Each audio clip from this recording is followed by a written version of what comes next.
Hey Dave, so just to clarify, because it's a lot easier to do this on video than to actually just keep typing because you're limited by character count, but saturated fat is not your enemy if you're pretty lean and fit. As long as it doesn't go over 10% of total calories, it's fine. There's a huge study done in the United Kingdom on over 600,000 people, and they found, and they did a red meat slash saturated fat study, they found that the leaner you are, the less eating saturated fat affected you. Now, if you're obese and a smoker and have hypertension, diabetes, multiple risk factors, then yeah, obviously red meat and saturated fat definitely makes a huge difference when it comes to strokes, heart attacks, and cardiovascular mortality.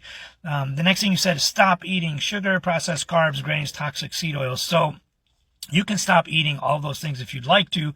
The only issue with sugars is that it's harder to limit your intake because they're yummy and you like to eat more of them. But in and of themselves, if you stay within your calorie limit, there's nothing wrong with that. And they've done those studies where they've had people eat a high glycemic, processed carbs, sugars, whatever, versus low glycemic index foods. As long as you equate calories and protein, there's no difference in the amount of weight loss or in the amount of health benefits that you have.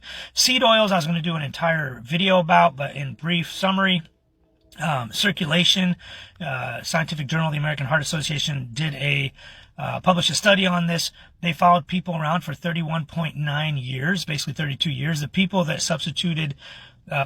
ate seed oils, vegetable oils, canola oil, those kind of things, actually reduced their cardiovascular mortality by a lot compared to people who did not. So eating seed oils is not really a thing. There was a study back in 1965 that was a rat study that showed some kind of inflammatory thing going on, but we now have like 70 years worth of human studies and 32 years worth of actually following people around that ate this.